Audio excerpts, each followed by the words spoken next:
Yang kedua, saudara IM.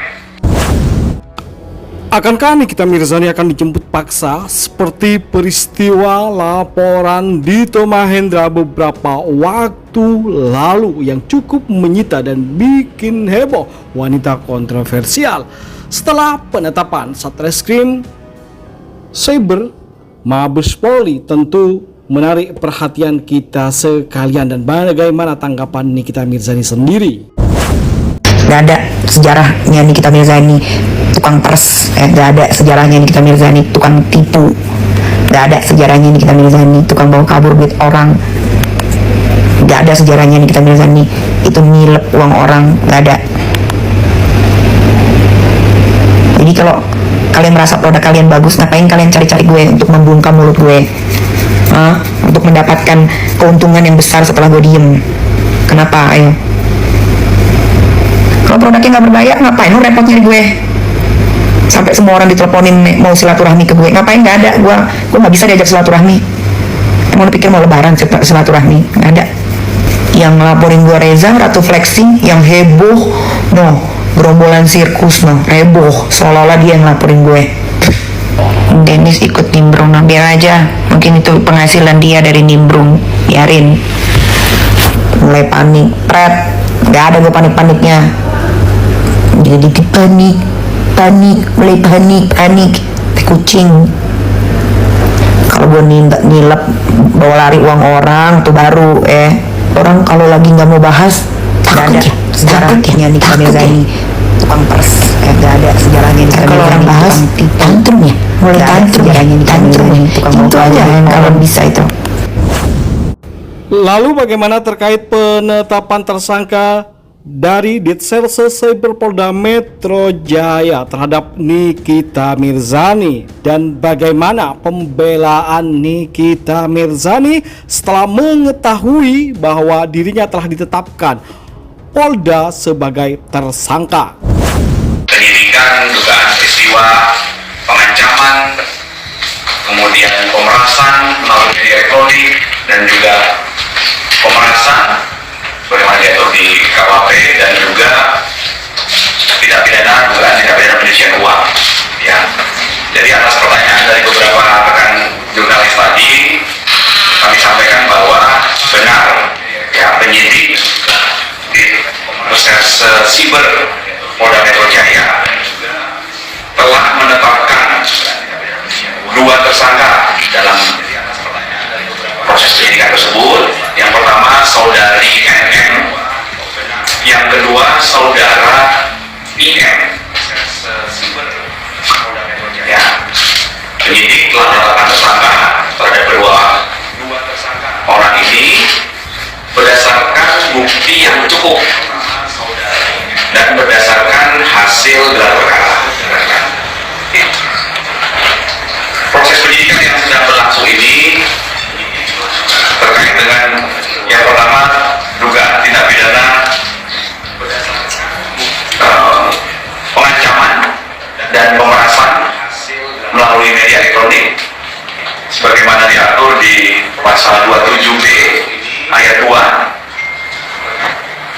dan juga pasal 45 ayat 10 Undang-Undang ITE. Kemudian dugaan tindak pidana pemerasan sebagaimana diatur di pasal 368 KUHP dengan ancaman pidana 9 tahun. Untuk pasal yang pertama tadi ancaman pidananya paling lama 6 tahun ya. Kemudian yang selanjutnya adalah dugaan tindak pidana pencucian uang sebagaimana diatur di pasal 3, pasal 4 Undang-Undang Tindak Pidana Pencucian Uang dengan ancaman pidana paling lama 20 tahun penjara. Ada pasal pencucian uang. Pasal pencucian uang itu udah aneh. Pencucian uang itu kalau si Ratu Flexing Reza itu dia kerja di pemerintahan, ya, dia kerja di DPR RI, ngasih duit ke gue, nah itu baru pencucian uang tuh, karena uang dia kotor. Ini dia dokter Flexing, banyak bohongin customer. Gue lama-lama gue dilaporin juga, ditersangkain, gue juga bodo amat, gak peduli gue. Lu tersangkain gue gak peduli. Kita tinggal buktikan aja di pengadilan siapa yang benar siapa yang salah. Tuh kalau meres tuh tukang semir tuh si Fadel, keluarganya Fadel tuh, tukang meres tuh baru tuh ya Laura disuruh kerja, uangnya diambil ke dia. Nah itu baru meres tuh. Gue gak ngerti negara hukum di Indonesia ini, gak ngerti gue.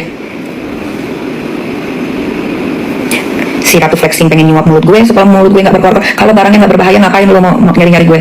Sampai nelfon ke dokter Oki, mohonlah dok, nelfon dokter Oki sampai puluhan kali, mohonlah dok ketemuin aku sama Kak Niki, aku mau silaturahmi. Tai, sama gue gede.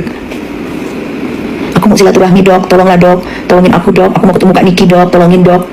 Puluhan kali lo telepon, gue gak mau ketemu sama lo. Dikasih nomor teleponnya Makil dari sama dokter Oki, dia teleponin Makil berkali-kali, sampai maksa suruh nyebut harga. Tapi dapat lah, dia mau nyuap mulut gue, dikasih duit ya, diambil. Nah kalian dikasih duit diambil nggak? Meres utang lu gue beres. Ambil lah, kecuali gue maksa dia untuk kasih duit baru, ada yang maksa juga enggak.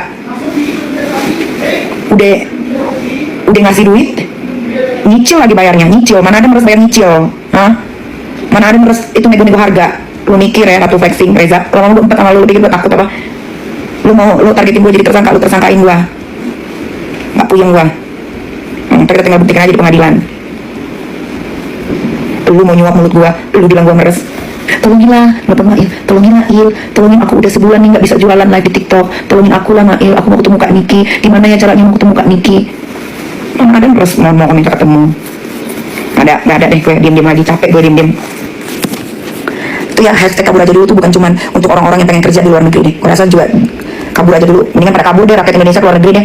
Hukum di Indonesia juga kagak bener, no lihat no. Gue ngelaporin Kang Semir sesuai SOP 7 bulan baru kelar. Ini nggak sampai sebulan ngebut kayak pakai awan kinton, pusing.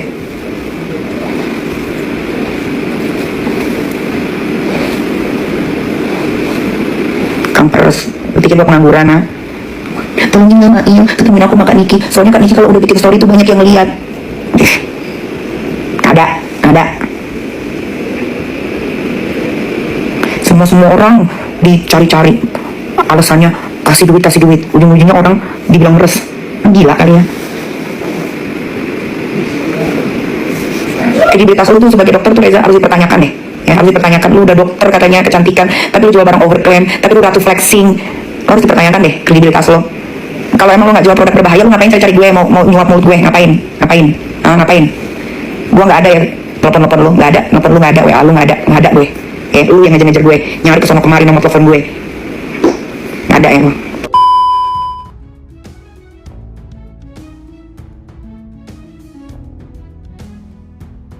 Bagaimana menurut kalian guys? Jangan lupa kasih komentar, like, dan masukan agar tambah seru keuangan mereka berdua yang selalu akan kita sajikan kabar terbaru terupdate tentang selebriti tanah air dan mancanegara yang bakal bikin kita semua happy, senang, dan update akan kabar berita terbaru tentang mereka tentunya.